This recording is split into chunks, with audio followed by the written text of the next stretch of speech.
Good morning, students. Class 7th, Chapter 8, History. Now I am going to discuss about the role of Sufism. आज हम जो पढ़ने जा रहे हैं वो हम पढ़ने जा रहे हैं सूफीज़म का क्या रोल है. Sufism played an important role in the society. जो सूफीज़म है वो सोसाइटी में एक इम्पॉर्टेंट रोल प्ले करता है. किस तरह से? The Chishti Sant helped in creating a situation in which people belonging to different classes and religious communities could live in harmony. जो चिश्ती संत होते हैं वो क्या करते हैं, वो मदद करते हैं एक इस तरह की सिचुएशन को क्रिएट करने में जिसमें जो लोग होते हैं जो अलग अलग कास्ट, अलग अलग रिलीजन, अलग अलग क्लासेस से बिलोंग करते हैं वो एक हारमनी, पीस, सुकून और शांति के साथ एक सोसाइटी, एक कम्युनिटी में रह सकें. इस तरह के सिचुएशंस को क्रिएट करने में जो चिश्ती संत होते हैं वो एक इम्पॉर्टेंट रोल प्ले करते हैं. The khanqah help promote a peace and the harmony. और ये जो खानकाएँ होती हैं यानी कि जो इनके सेंटर्स होते हैं वो एक तरह से पीस और हारमनी को प्रमोट करते हैं. The Dargah of Sufi Sant become Pilgrim centres for people of all cast and religions. जो दरगाह होती हैं सूफी संतों की जो दरगाहें होती हैं वो एक तरह से पिलग्रिम सेंटर्स होते हैं जहाँ पर हर मज़हब, हर जात, हर धर्म के लोग जाते हैं और अपनी अपनी वहाँ पर लोग क्या करते हैं, सूफी संतों पर लोगों का एक बिलीव होता है, वो वहाँ जाकर दरगाहों की मतलब जो भी उनकी मन्नत होती है वो उनसे मांगते हैं. जैसे कि मैंने बताया अलीगढ़ में भी एक सूफी संत हैं, उनकी दरगाह है जैसे कटपुला पर है. ठीक है, इस तरह हमने बताया था ख्वाजा मोइनुद्दीन चिश्ती हैं. The khanqah also played an economic role. इसके अलावा जो खानकाएँ होती हैं वो एक इकोनॉमिक रोल भी प्ले करती हैं. किस तरह से? Some of them undertook the cultivation of wasteland. तो क्या होता है, जो वेस्टलैंड होता है उनको यूज़ में ले लेते हैं. मतलब जैसे क्या होता है, कभी दरगाह शरीफ पर उर्स वगैरह होता है, इसको बोलते हैं उर्स वगैरह, तो वहाँ पर एक तरह से एक मतलब मेला टाइप का लगता है तो लोग वहाँ आते हैं, वहाँ सामान मिलते हैं. तो इस तरह से एक इकोनॉमिक रोल भी प्ले करती हैं. Other were involve in the construction of building. इसके अलावा बिल्डिंग कंस्ट्रक्शन है both of religious character and public utility. तो जो भी ये बिल्डिंग्स वगैरह मतलब कुछ ऐसी चीज़ें बनवाना जहाँ पर लोग वगैरह जो ज़रूरतमंद लोग हैं वहाँ जाकर अपनी ज़रूरत पूरी कर सकें और उसको यूज़ कर सकें. तो ये काम भी यहाँ, क्योंकि यहाँ पर चैरिटी का बहुत पैसा आता है तो उस चैरिटी के पैसे से उर्स वगैरह में लोग खाना वगैरह भी दान करते हैं. तो जो लोग पब्लिक यूटिलिटी के काम भी करवाए जाते हैं. दे आल्सो प्लांटेड गार्डन वगैरह लगवाना, पेड़ लगवाना. The institution of khanqah played an important role in the process of urbanisation. जो खानकाओं के जितने भी इदारे होते हैं वो अर्बनाइजेशन में एक इम्पॉर्टेंट रोल प्ले करती हैं. द एनुअल उर्स, मैंने अभी आपसे कहा था ना उर्स होते हैं. द फेस्टिवल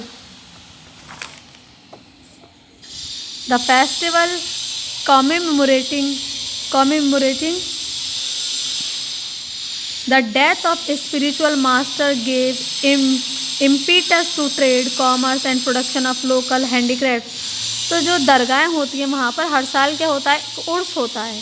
अब उर्स में क्या होता है, उर्स में एक मेला सा लगता है जहाँ पर हाथ से बनी हुई चीज़ें, बहुत सारे खाने पीने की चीज़ें, एक तरह की सामान, व्यापारी, सारी चीज़ें वहाँ पर लोग अपने दुकानें लगाते हैं और सामान बेचते हैं.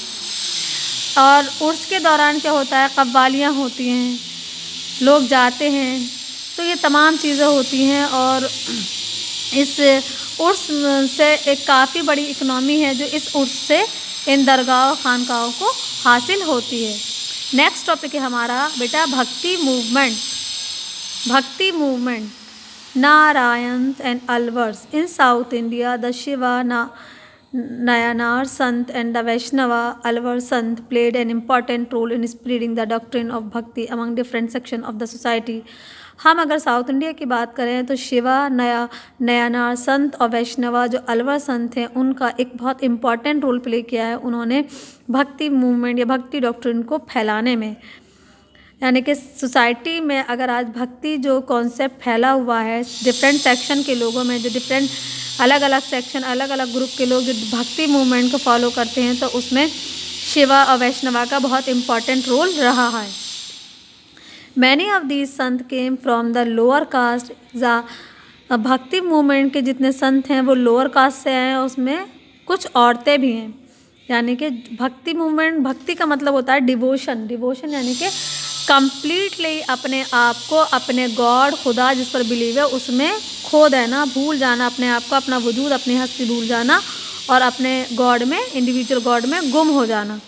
Many of these sant they spread their message and the compose their song in Tamil and not Sanskrit. जो भी भक्ति संत हैं उन्होंने जो भी मैसेज दिया है, जो भी गाने वगैरह कंपोज किए हैं वो सब तमिल भाषा में किए हैं, ना कि संस्कृत में।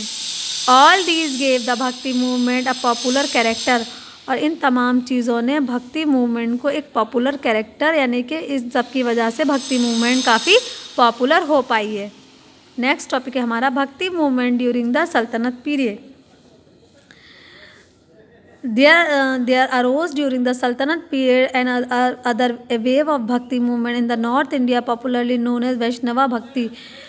सल्तनत पीरियड के दौरान अगर हम देखें तो भक्ति मूवमेंट जो नॉर्थ इंडिया में जिसकी शुरुआत हुई उसको हम वैष्णव भक्ति के नाम से जानते हैं।